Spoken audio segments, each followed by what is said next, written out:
This thing on? Hello? Testing. Yeah. Okay, I'm just gonna use the other camera. Hello everybody, welcome again to another episode of Ponies Playing Games.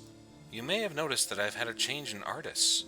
Unfortunately, Sketchy Doodle was unable to continue the art for the project due to some personal reasons. I do hope that things get better for her in time, and I wish her the best. My current representation has been drawn by Gamer Pony from Tumblr. To see their art, check the link at the end of this video. Now that that's all been covered, I'd like to talk about an elephant in the room. A lot of what you're going to see here is experimental. That is to say, I haven't done it before, so I apologize if the video seems a little bit grainy or the audio seems off, but lacking the software or the hardware for me to be able to do a direct recording off of my PS4, I've had to make do using some roundabout methods in order to record things for this video. However, I can assure you, this video will go on. So without further ado, let's take a look at Destiny. A long, hard look at Destiny. Now, I know Bungie can make good games. They were responsible for the creation of the Halo series. One of the biggest problems was that the game was primarily an Xbox exclusive. Now, most people know that Halo was supposed to be a trilogy, and that at the end of the third game, Bungie's original team decided that they were just going to move on. All those shenanigans with Halo 4 and all the other games that they were making at the time at Microsoft ended up being 343 Industries, and Bungie only had some minor advisement in some of the series since then. Now, between 2013 to 2014, Destiny was announced. And you'd think this would be a good thing, right? Well, it was and it wasn't. You see, Bungie had a problem. A Peter Molyneux-sized problem. The game, when it was announced, was said to be on a 10-year plan. It promised a lot, and it fell short. The game suffered from multiple postponements of the game's actual release, and then when it was, the game wasn't what it was promised to be. A good majority of the content that should have been in the main game was cut up and then put into DLC. The result was a very bare-bones experience with a story that couldn't really explain itself. And when people tried to make sense of the story, they got answers like this. Who are you? Why have you been watching us? I don't even have time to explain why I don't have time to explain. Pretentious nonsense spouted by characters that were uninteresting. These vague nonsense answers were concurrent through most of the story and weren't even present towards the end. I mean, they didn't even add an ending cutscene after you beat the Black Garden. The one that they currently have in there was inserted just about the start of the Dark Below being inserted as a DLC. Now, the game wasn't that bad, but it wasn't that great either, and it disappointed a lot of players who put their faith in Bungie. I can at least say that at the time, the game did hold up to having a solid multiplayer function, and the controls and the classes were well balanced. But not everybody got to experience that because you either had to have PlayStation Network or Xbox Live in order to play the online functions. Now, I don't want to beat up on the game too much, as it is still fun to play. Now, aside from the initial expansions that were offered for the Dark Below and House of Wolves that were announced at its release, the new expansion, The Taken King, vastly improves the game. Seriously, folks in the forums have been joking that the game is finally out of beta.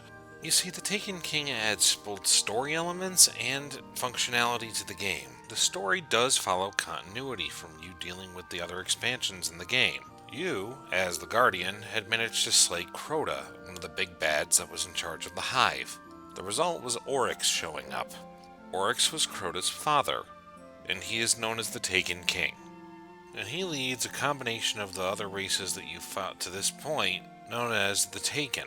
These are mutated variants of the enemies you've faced before in the game, and they've all had their will taken from them. However, you're not alone in facing the darkness. One of the Last Bastion's Vanguard leaders, Cade 6, has come to your aid, whom, by the way, is voiced by Nathan Fillion. How awesome is that?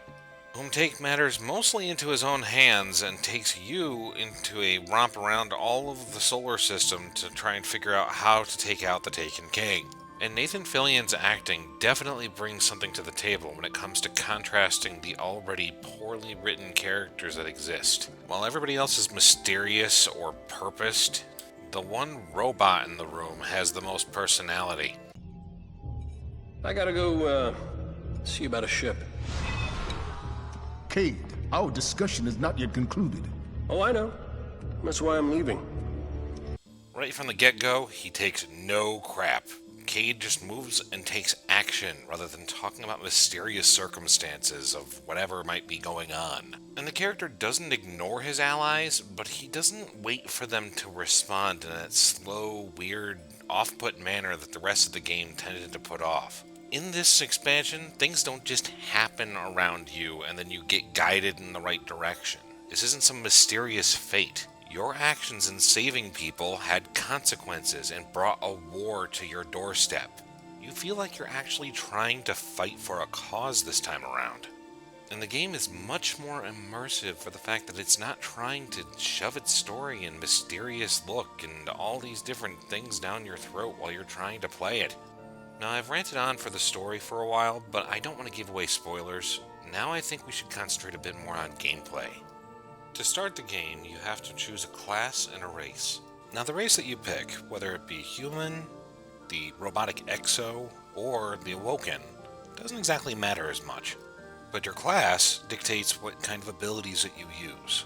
You can play the roguish, versatile hunter, the tanky titan, or the glass cannon warlock. And while their armor and some of their core abilities might be different, every class can equip every weapon. Weapons are also split between primary, secondary, and heavy weapons, which are all given their own ammo sets. This allows for a versatile combination of weapons and abilities that allow you to choose your own playstyle as you go through the game. Your character does level up over time, up to level 40, and also obtains light levels, which affect damage and armor from the equipment that they get. Equipment can be found either by playing the main missions in the game, going on patrols, and by doing player versus player matches. However, partying up with members as well as playing the player versus player matches are restricted to those who have the accounts for either Xbox Live or PlayStation Plus. There is also some controversy over why they didn't do crossplay between PS3 and PS4 as well as Xbox 360 and Xbox One. This was explained away by the programmers by saying that they didn't want any graphical enhancements or extra pixels causing advantages from one player to the next. Not sure if I quite buy that answer, but at least they gave the player base an explanation. Environments in the game, however, are vast and span the entire solar system. Now, some people might complain that there's a large overmap that you might cross paths with the same place you've seen before while you're running around. But the way that they gradually introduce the player to the areas that they're in and section the areas off, make sure that you don't cross paths too many times. For those of you who have access to the multiplayer, you can party with up to 3 members in a fire team, or 6 members in the fire team if you're going into a raid.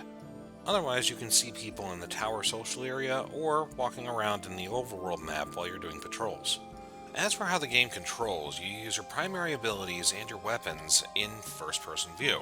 However, you do switch to third-person view while using special weapons that you might pick up in your environment, vehicles, and your super special. And the abilities that you have equipped are determined by your subclass. As of the Taken King, there are 3 subclasses for every class. Each one has abilities which level up with experience. Overall, I would say that this game is definitely worth a play, and it's even more fun if you have friends. For those of you who have the PS4, I would definitely suggest this as a part of your library. Now, if you'll excuse me, I'm going to roam old Russia for a bit and go hunt some of the Fallen. Thanks again for staying a while to listen. No you don't.